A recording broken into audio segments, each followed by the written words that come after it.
നമസ്തേ every one. ഞാനിന്ന് egg കഴിച്ചാൽ നമുക്കുള്ള പ്രയോജനത്തെക്കുറിച്ചാണ്. അപ്പോൾ ഇതെല്ലാം കൺസിഡർ ചെയ്യുമ്പോൾ നിങ്ങൾക്കറിയാം, മുട്ട ഒരു സൂപ്പർ ഫുഡാണ്. നമുക്ക് ചില തെറ്റിദ്ധാരണകളുണ്ട്. പ്രധാനമായിട്ടും നമ്മുടെ തെറ്റിദ്ധാരണ മുട്ട കഴിച്ചു കഴിഞ്ഞാൽ ഉടനെ കൊളസ്ട്രോൾ കൂടി ഹാർട്ടിന് പ്രശ്നം ഉണ്ടാകും എന്നുള്ളതാണ്. മോഡറേറ്റ് ആയിട്ട് ഒരു ദിവസം 2 മുട്ട, അപ്പോൾ 2 മുട്ട നമ്മൾ ദിവസം കഴിച്ചുകൊണ്ട്, അത് മഞ്ഞക്കരു ഉൾപ്പെടെ ഉള്ളത് കഴിച്ചുകൊണ്ട് നമുക്ക് കാര്യമായ പ്രശ്നമൊന്നും ഉണ്ടാകാൻ ചാൻസ് ഇല്ല. നിങ്ങൾക്ക് നിങ്ങളുടേതായ ഡോക്ടറോടൊന്ന് ചോദിച്ചതിന് ശേഷം നിങ്ങൾക്ക് ഇതിൽ കിട്ടുന്ന വസ്തുതകൾ നിങ്ങൾക്ക് നിങ്ങളുടേതായ രീതിയിൽ വേണമെങ്കിൽ ഒന്നും കൂടെ ഒന്ന് ഗൂഗിൾ ചെയ്തൊക്കെ നോക്കാം, അല്ലെങ്കിൽ യൂട്യൂബിലൊക്കെ നിങ്ങൾക്ക് വീണ്ടും ഒന്നുകൂടെ നോക്കാം. ഇപ്പോൾ ഗ്ലോബലി ഉള്ള മുട്ടയെക്കുറിച്ചുള്ള പഠനങ്ങളൊക്കെ കൊടുത്തിട്ടുണ്ട്. ഇപ്പോൾ ഏറ്റവും പ്രധാനം മുട്ടയ്ക്കകത്ത് ഹോൾ എഗ്ഗ് കഴിക്കുമ്പോൾ ഹൈ ക്വാളിറ്റി പ്രോട്ടീൻ ആണെന്നുള്ളതാണ്. അതിനകത്ത് നമുക്ക് എല്ലാ അമിനോ ആസിഡ്സും മസിൽ ഗ്രോത്തിനും മസിൽ റിപ്പയർസിനുള്ള എല്ലാ കാര്യങ്ങളും ഉണ്ട്. And rich in vitamins and minerals. അപ്പോൾ അവിടെ vitamin A, vitamin D, vitamin B12, selenium, ഇതിനൊക്കെ നമുക്ക് നല്ല കലവറയാണ്. പിന്നെ കൊലൈൻ നമുക്ക് ഇതിനകത്ത് നന്നായിട്ടുണ്ട്. അതുപോലെ തന്നെ ആൻറ്റി ഓക്സിഡൻറ്റ് നന്നായിട്ടുണ്ട്. അതുപോലെ തന്നെ അപ്പോൾ കണ്ണിന് ഹെൽത്ത് കിട്ടാനായിട്ട്, വെയിറ്റ് മാനേജ്മെൻറ്റിന് മുട്ട നന്നായിട്ട് ഉപകരിക്കുന്നുണ്ട്. മുട്ട കഴിച്ചാൽ വെയിറ്റ് കുറയും എന്നുള്ളതല്ല പറയുന്നത്, അതൊരു എന്താ വെച്ചാൽ പോസിറ്റീവായിട്ട് നമ്മൾ മോഡറേറ്റ് ആയിട്ട് മുട്ട കഴിക്കുന്നത് തീർച്ചയായിട്ടും വെയിറ്റ് മാനേജ് ചെയ്യാനായിട്ട് വളരെ നല്ലതായിരിക്കും. ഹെൽത്തി ഹെയർ, നെയിൽ, ഇതിനൊക്കെ വേണ്ടിയിട്ട് നമുക്ക് ബയോട്ടിൻ്റെ കണ്ടൻറ്റ്, പിന്നെ നമ്മുടെ ബ്ലഡ് ഷുഗർ റെഗുലേറ്റ് ചെയ്യാനായിട്ട് ഒരു പരിധിവരെ ഇത് സഹായിക്കുന്നുണ്ട്. അതുപോലെ നമുക്ക് വളരെ വളരെ വളരെ ഹൈ ക്വാളിറ്റി പ്രോട്ടീനാണ് പ്രത്യേകിച്ച് നമുക്ക് യെല്ലോ യോക്കിലൊക്കെ കിട്ടുന്നത്. പിന്നെ അതേപോലെ നമുക്ക് വളരെ റെയറായിട്ടുള്ള അമിനോ ആസിഡ്സ് ഇതിന് കിട്ടുന്നുണ്ട്. അതുപോലെ തന്നെ നമുക്ക് വൈറ്റമിൻ എ വളരെ പ്രധാനമായിട്ട്, അപ്പോൾ നമുക്ക് ഹെൽത്തി സ്കിന്നിന് വേണ്ടിയിട്ട്, ഹെൽത്തി വിഷന് വേണ്ടിയിട്ട്, നമ്മുടെ ഇമ്മ്യൂൺ സിസ്റ്റം നന്നായിട്ട് വർക്ക് ചെയ്യാനായിട്ട്, വൈറ്റമിൻ ഡിയുടെ ഡിഫിഷ്യൻസി ഉണ്ടെന്ന് നിങ്ങൾക്ക് അറിയാമല്ലോ നമുക്ക് വരാതെ. അപ്പം വൈറ്റമിൻ ഡി നമ്മുടെ എഗ്ഗിനകത്ത് കാര്യമായിട്ടുണ്ട് ബോൺ ഹെൽത്തിന്. പിന്നെ കാൽഷ്യം അബ്സോർവ് ചെയ്യാനായിട്ടുള്ളത് നമുക്കിത് വേണം. വൈറ്റമിൻ ഇ നന്നായിട്ട് ഹെൽപ്പ് ചെയ്യുന്നുണ്ട് ഇതിനകത്തുനിന്ന്. വൈറ്റമിൻ കെ ഉണ്ട് മുട്ടയ്ക്കകത്ത്, വലിയ കാര്യമാണ്, ബോൺ ഹെൽത്തിനൊക്കെ വളരെ അത്യാവശ്യമാണ്. B12 നെർവ് ഫങ്ഷനൊക്കെ വളരെ അത്യാവശ്യമാണ്. റെഡ് ബ്ലഡ് സെൽസിനൊക്കെ വളരെ ഉപകാരമാണ്. അതുപോലെ തന്നെ നമുക്ക് ഫൊളേറ്റ്, അപ്പോൾ അത് DNA സിന്തസിസിന് വേണ്ടിയിട്ടും പ്രത്യേകിച്ച് പ്രഗ്നൻസിയിലൊക്കെ വളരെ പ്രധാനമാണ്. മിനറൽസ്, നമുക്ക് പല എസെൻഷ്യൽ മിനറൽസും കിട്ടുന്നുണ്ട്. അയൺ ഒക്കെ നമുക്ക് വളരെ ഇതായിട്ട് തന്നെ, ഫോസ്ഫറസ് കിട്ടുന്നുണ്ട്, സെലിനിയം, അതുപോലെ തന്നെ സിങ്കിനകത്ത് നമുക്ക് ഒരുപാട് സിങ്ക് കൊണ്ടുള്ള ഫങ്ഷൻസ് ഉണ്ട്. വൂണ്ട് ഹീലിങ്, അതുപോലെ തന്നെ റീപ്രൊഡക്റ്റീവ്, സെക്ഷൽ ഫങ്ഷനും എല്ലാം വളരെ.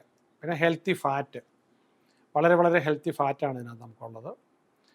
ഇപ്പോൾ അതുപോലെ തന്നെ കൊളൈൻ എഗ്ഗിനകത്ത് ഉണ്ട്. അതുകൊണ്ട് തന്നെ നമുക്ക് ബ്രെയിൻ ഹെൽത്തിന് വളരെ, നെർവ് ഫങ്ഷന്, സെൽ മെമ്മറൈൻസിന് വേണ്ടിയിട്ട് അപ്പോൾ വളരെ സഹായിക്കുന്നതാണ്. പിന്നെ കാരറ്റോനൈഡ്സ്, അതേപോലെ തന്നെ നമുക്ക് വളരെ ആൻറ്റി ഓക്സിഡൻസ് ഇതിനകത്തുണ്ട്. എഗ്ഗ് കൊണ്ട് ഒരുപാട് പ്രയോജനങ്ങൾ, നമുക്ക് എണ്ണമറ്റ പ്രയോജനങ്ങൾ വേണമെങ്കിൽ പറയാം. സെൽ മെമ്മറൈസിന് വേണ്ടിയിട്ട്, അതുപോലെ തന്നെ നമുക്ക് ലിപ്പിഡ് മെറ്റബോളിസം ചെയ്യാനായിട്ട്, പിന്നെ ന്യൂട്രിയൻ സിനർജി ഇതിനകത്തോടെ നടക്കുന്നുണ്ട്. അതുപോലെ തന്നെ നമുക്ക് ഇതിനകത്ത് വരുന്നത് സ്ട്രോക്ക് പ്രിവെൻറ്റ് ചെയ്യാനായിട്ട്, പ്രത്യേകിച്ച് കൊളൈൻ്റെ ഇതുള്ളത് കൊണ്ട് നമുക്ക് സ്ട്രോക്ക് പ്രിവെൻറ്റ് ചെയ്യാനായിട്ട് മുട്ട വളരെ നല്ലതാണ്. ഹെൽത്തി ബോണിന് വേണ്ടിയിട്ട്, ടീത്തിന് വേണ്ടിയിട്ട്, സ്കിന്നിന് പൊതുവെ ബെറ്റർ കോംപ്ലക്ഷൻ, അതുപോലെ തന്നെ ഇമ്മ്യൂൺ സിസ്റ്റം ബൂസ്റ്റ് ചെയ്യാനായിട്ട് ആവശ്യമുള്ള എല്ലാ മിനറൽസും നമുക്ക് പ്രൊവൈഡ് ചെയ്യുന്നുണ്ട്. അതുപോലെ തന്നെ ഇൻഫൻസിന് ശരിക്കും പ്രഗ്നൻസി ആ സമയത്ത് തന്നെ മദർ കഴിക്കുന്നത് വളരെ നന്നായിരിക്കും. ഫോസ്ഫറസിൻ്റെ കലവറയാണ്. അതുപോലെ തന്നെ നമുക്ക് ഈ കൊളസ്ട്രോൾ, ഇപ്പോൾ കൊളസ്ട്രോൾ ഇതിലങ്ങനെ ഭയങ്കരമായിട്ട് കൂടുന്നില്ല. നല്ല കൊളസ്ട്രോൾ ഇതിനകത്തുണ്ടെന്നുള്ളതാണ്. ഓക്കെ. ബോഡിയിൽ ഇൻഫ്ലമേഷൻ പലപ്പോഴും നമ്മൾ പറയുമ്പോൾ ആൾക്കാർക്ക് മനസ്സിലാകാത്തത്, നമ്മൾ പുറമേ നോക്കിയാൽ കാണുന്ന ഇൻഫ്ലമേഷൻ അല്ല. നമ്മുടെ ശരീരത്തിനകത്ത് രക്തക്കുഴലുകളിൽ ചെറിയ ബ്ലോക്കുകളോ മറ്റോ ഉണ്ടെങ്കിൽ അവിടെ നമുക്ക് ഇൻഫ്ലമേഷൻ ഉണ്ടായി അത് അകത്ത് നമുക്ക് പ്രവർത്തിക്കുന്നുണ്ടാകും. പിന്നെ അതല്ല നമുക്ക് ആർത്രൈറ്റിസ് ആയിട്ട് അത് പ്രവർത്തിക്കുന്നുണ്ടാകും. അപ്പോൾ അവിടെയൊക്കെ നമുക്ക് ഇത് കഴിക്കുന്നത് നമുക്ക് തീർച്ചയായിട്ടും സഹായകരമാണ്. പിന്നെ ഇൻസുലിൻ സെൻസിറ്റിവിറ്റി ബെറ്റർ ആക്കാനായിട്ട്, അപ്പോൾ അതുകൊണ്ട് ഡയബറ്റീസിൻ്റെ റിസ്ക് കുറച്ച് കുറയ്ക്കാനായിട്ട് നമുക്ക് മുഖക്കുരു പോലുള്ളതൊക്കെ വരാതിരിക്കാനായിട്ട്. പിന്നെ ചില ആൾക്കാർക്ക് നമുക്ക് ഈ മുട്ട അലർജി ആയിട്ടുള്ളവരുണ്ട്, അവരോട് നമുക്ക് ഒഴിവാക്കാൻ പറഞ്ഞേ പറ്റുള്ളൂ. പിന്നെ നമുക്ക് നമ്മുടെ ന്യൂറോ ട്രാൻസ്മിറ്റേഴ്സായിട്ട് സന്തോഷത്തിന് കിട്ടുന്ന neurotransmitters, serotonin, mood regulating neurotransmitters, detoxification പ്രോസസ്സിന് സഹായിക്കുന്ന ഭാഗം, ലിവർ സപ്പോർട്ട്, പിന്നെ ചില ഇനം ക്യാൻസറുകൾ പ്രിവെൻറ്റ് ചെയ്യുന്നതിന് മുട്ട കഴിക്കുന്നത്, പിന്നെ ഐസൈറ്റ് നമുക്ക് ബെറ്റർ ആകുന്നതിന് വേണ്ടി, പിന്നെ ഈ പറഞ്ഞ ഡയബറ്റീസ് ഒക്കെ ഉള്ളവരിൽ വരാവുന്ന കാറ്ററാക്റ്റ് പ്രിവെൻറ്റ് ചെയ്യാനും മുട്ട വളരെ സഹായകരമാണ്. ശരിക്കും നമുക്ക് ഡയബറ്റീസ് ഉണ്ടെങ്കിൽ മുട്ട തീർച്ചയായിട്ടും കഴിക്കണം. ഇനി അതുപോലെ തന്നെ സ്ലീപ്പ് ക്വാളിറ്റി കൂടാനായിട്ട്, ഇപ്പോൾ കാരണം മുട്ടയ്ക്കകത്ത് ട്രിപ്റ്റോഫാൻ ഉള്ളതുകൊണ്ട് സ്ലീപ്പ് ക്വാളിറ്റി ബെറ്റർ ആകും.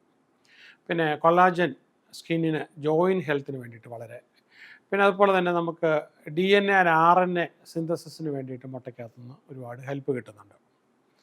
ആൻഡ് ഹെൽത്തി നെർവ് ഫങ്ഷന് വളരെ സഹായകരമാണ്. പിന്നെ ഹെൽത്തി ബ്ലഡ് ക്ലോട്ടിങ്ങിന് വേണ്ടിയിട്ട് വൈറ്റമിൻ കെയുടെ സാന്നിധ്യം ഉണ്ടാകുന്നത്. അതുപോലെ തന്നെ ഈ അൾഷിമേഴ്സ് ഡിസീസിന് വേണ്ടിയിട്ട് അതിന് നമ്മൾ പ്രിവെൻറ്റ് ചെയ്യാനായിട്ട് ഒരു പരിധിവരെ സഹായിക്കുന്നുണ്ട്. ബോഡി ടോട്ടലി ഡീടോക്സിഫൈ ചെയ്യാനായിട്ട്, ആങ്സൈറ്റി ആൻഡ് ഡിപ്രഷൻസിനെ പ്രിവെൻറ്റ് ചെയ്യാൻ ഒരു പരിധിവരെ, പിന്നെ നമുക്ക് അഡ്രിനൽ ഗ്ലാഡ്സിനെ ഫങ്ഷൻ ചെയ്യാനായിട്ട്, പ്രത്യേകിച്ചും വൈറ്റമിൻ ബിയുടെ സപ്പോർട്ടീവായിട്ടുള്ളത്. അതുപോലെ തന്നെ നമുക്ക് ഓസ്റ്റിയോപൊറോസിസിൻ്റെയൊക്കെ കാഠിന്യം കുറയ്ക്കാനായിട്ട്, പോസ്റ്റ് മെനോപോസൽ സിംറ്റംസ് സ്ത്രീകളിൽ കുറയ്ക്കാനായിട്ട്, ആർത്തവമായിട്ട് ബന്ധപ്പെട്ട പെയിനുകൾ കുറയ്ക്കാനായിട്ട്, കിഡ്നി ഫങ്ഷൻ ബെറ്റർ ആക്കാനായിട്ട്, അതുപോലെ തന്നെ ബ്ലഡ് പ്രഷർ നമുക്ക് ലോവർ ചെയ്യാനായിട്ട്. അപ്പോൾ ഇങ്ങനെ നമ്മൾ നോക്കുമ്പോഴത്തേക്കും ഇതിൻ്റെ ബെനിഫിറ്റ്സ് വളരെ കൂടുതലാണ്. ഏജ് റിലേറ്റഡ് പല പ്രോബ്ലംസും നമുക്ക്, അതുപോലെ തന്നെ ഇതിൽ നിന്ന് നമുക്ക് പ്രൊഡക്ഷൻ ഓഫ് അസൈറ്റിൽ കൊളോൺസ്, അതുകൊണ്ട് നമുക്ക് മെമ്മറി എൻഹാൻസ് ചെയ്യാനായിട്ട്, അല്ലെങ്കിൽ മെമ്മറിയെ ബാധിക്കാതിരിക്കാനായിട്ട്, മെൻ ആൻഡ് വിമൻ ഫെർട്ടിലിറ്റിയെ ബാധിക്കാതിരിക്കാൻ, അല്ലെങ്കിൽ അവർ സഹായിക്കാനായിട്ട്, തൈറോയിഡ് ഹോർമോൺസിന് ഹെൽപ്പ് കിട്ടാനായിട്ട്, അതുപോലെ തന്നെ നമുക്ക് സ്ട്രോക്ക് ഉണ്ടാകുന്നതിൽ നിന്നുള്ള റിക്കവറി നമുക്ക് സാധ്യമാകാനായിട്ട്, പിന്നെ അതേപോലെ നമുക്ക് ഹെൽത്തി ഗട്ട് ബാക്ടീരിയ, വയറ്റിനകത്തുള്ള പോസിറ്റീവ് നമുക്ക് അനുകൂലമായ അനുഗ്രഹമായിട്ടുള്ള ബാക്ടീരിയ നിലനിർത്തിക്കൊണ്ട് പോകാനായിട്ട് വളരെ പിന്നെ കോഗ്നേറ്റീവ് ഫങ്ഷൻ ഡിക്ലൈൻ ചെയ്യാതിരിക്കാനായിട്ട് നോക്കാനായിട്ട്, പിന്നെ നമുക്ക് ഫാറ്റി ലിവർ ഡിസീസസിനെ കുറയ്ക്കാനായിട്ട്, പിന്നെ നമുക്ക് ഹെൽത്തി ബ്ലഡ് വെസൽ ഫങ്ഷൻ നിലനിർത്താനായിട്ട് നമുക്ക് ആവശ്യമാണ്. ആർത്രൈറ്റിസിൻ്റെ സിംറ്റംസിൽ നിന്ന് നമുക്ക് പുറത്തു വരാനായിട്ട്, പിന്നെ നമ്മുടെ സ്കിന്നിന് എലാസ്റ്റിസിറ്റി കൂട്ടുന്ന കാരണം ഈ പെട്ടെന്ന് പ്രായം വരാതിരിക്കാനായിട്ട്, റിങ്കിൾസ് കുറയ്ക്കാനായിട്ട് വളരെ ഇതാണ്. പിന്നെ ബ്ലാഡർ ഫങ്ഷൻസിന് നമ്മൾ സഹായിക്കുന്നുണ്ട്. അതുപോലെ തന്നെ ബ്ലഡ് സർക്കുലേഷന് ഒരുപാട് ഹെൽപ്പ് ചെയ്യുന്നുണ്ട്. പ്രോസ്റ്റേറ്റ് ഫങ്ഷന് വേണ്ടിയിട്ട് നമ്മൾ ഹെൽപ്പ് ചെയ്യുന്നുണ്ട്. ഹിയറിംഗ് ലോസ്, പ്രായമാകുമ്പോഴത്തേക്ക് നമ്മുടെ കേൾക്കാനുള്ള കഴിവ് നഷ്ടപ്പെടുന്ന അതിന് നമുക്ക് അത് കുറയ്ക്കാനായിട്ട്, ആസ്മ കുറയ്ക്കാനായിട്ട് സഹായിക്കുന്നുണ്ട്. അപ്പോൾ യൂറിനൽ ട്രാക്ട് ഇൻഫെക്ഷൻസ് നമുക്ക് റെഡ്യൂസ് ചെയ്യാനായിട്ട്, ഡിപ്രഷൻ്റെ സിംറ്റംസ് നമുക്ക് കുറയ്ക്കാനായിട്ട്. അപ്പോൾ ഓവറോൾ നമുക്ക് എടുത്ത് നോക്കുമ്പോൾ മുട്ടയെ നമുക്ക് അപ്സൈഡ് വളരെ കൂടുതലും ഡൗൺ സൈഡ് വളരെ കുറവാണ്. അപ്പം എന്നും പറഞ്ഞ് മുട്ട ഒരുപാട് കഴിക്കാൻ വേണ്ടിയിട്ടല്ല. അപ്പം ഞാനിപ്പോൾ ആലോചിച്ച് മനസ്സിൽ പെട്ടെന്ന് പോയത്, ഞാൻ ജപ്പാനിൽ ഒരിക്കൽ ചെന്നപ്പോൾ അവിടെ മൗണ്ട് ഫ്യൂജി എന്ന് പറയുന്നൊരു അഗ്നിപർവ്വതം ഇപ്പോഴും ഇങ്ങനെ ചെയ്തുകൊണ്ട് നിൽക്കുന്നൊരു പർവ്വതമാണ്. അപ്പോൾ അവിടെ ലോകത്തിനെമ്പാടുന്നും ഇങ്ങനെ ആൾക്കാർ വന്നുകൊണ്ടിരിക്കും ഇത് കാണാമെന്നുള്ളതല്ല അവിടുത്തെ മെയിൻ സംഭവം. നമ്മൾ അഗ്നിപർവ്വതത്തിനെ കുറച്ച് കയറി കഴിഞ്ഞാൽ ഇങ്ങനെ വെള്ളം ഇങ്ങനെ അതിനകത്തുനിന്ന് തിളച്ച് ഇങ്ങനെ ആവിയായിട്ട് പറന്നുകൊണ്ടിരിക്കും, വെള്ളം വെട്ടി തിളച്ചുകൊണ്ടിരിക്കുക. അതിനകത്തോട്ട് ഈ സ്റ്റീൽ ബക്കറ്റ്, കമ്പി വല കൊണ്ടുള്ള സ്റ്റീൽ ബക്കറ്റിൽ ഇങ്ങനെ മുട്ട വന്നുകൊണ്ടിരിക്കും. ആ മുട്ട അതിനകത്തോട്ട് കെട്ടിയിറക്കി കുറച്ച് കഴിയുമ്പോഴത്തേക്ക് അതിനെ പൊക്കിയെടുക്കും. മുട്ട നല്ലപോലെ വെന്തിട്ടുണ്ടാവും. അപ്പോൾ അതിനപ്പം തന്നെ നമുക്ക് തരും, വില കൊടുത്ത് നമുക്ക് വാങ്ങിക്കാം. ഇച്ചിരി കോസ്റ്റ്ലിയാണ്, പക്ഷേങ്കിൽ അപ്പം ഒരു വിശ്വാസം, ഒരു മുട്ട കഴിച്ചാൽ നമുക്ക് 5 വർഷം കൂടുതൽ ആയുസ് കൂടുമെന്നുള്ളതാണ്. അപ്പോൾ കറുത്ത ഒരെണ്ണം മുട്ടയാണ് അവിടെ വരുന്നത്. അപ്പോൾ പിന്നെ അതിങ്ങനെ ഇത് ചെയ്തുകൊണ്ടിരിക്കുക. അപ്പം എൻ്റെ കൂടെ ഉണ്ടായിരുന്ന ആൾക്കാർ 12 മുട്ട വരെ കഴിച്ച ആൾക്കാരുണ്ട്.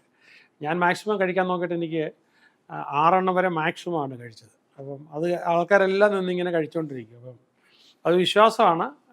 എന്തായാലും അതിൻ്റെ അഗ്നിപർവ്വതത്തിൽ ഇറക്കിയിട്ട മുട്ട ഇതിൽ തിരിച്ചെടുത്ത് കഴിക്കുകയാണെങ്കിൽ അറ്റ്ലീസ്റ്റ് പ്ലസിബോ ഇഫക്റ്റ് ആയിരിക്കാം കിട്ടുന്നത്. പക്ഷേങ്കിൽ ഇങ്ങനൊരു കാര്യം പറയുകയാണ്.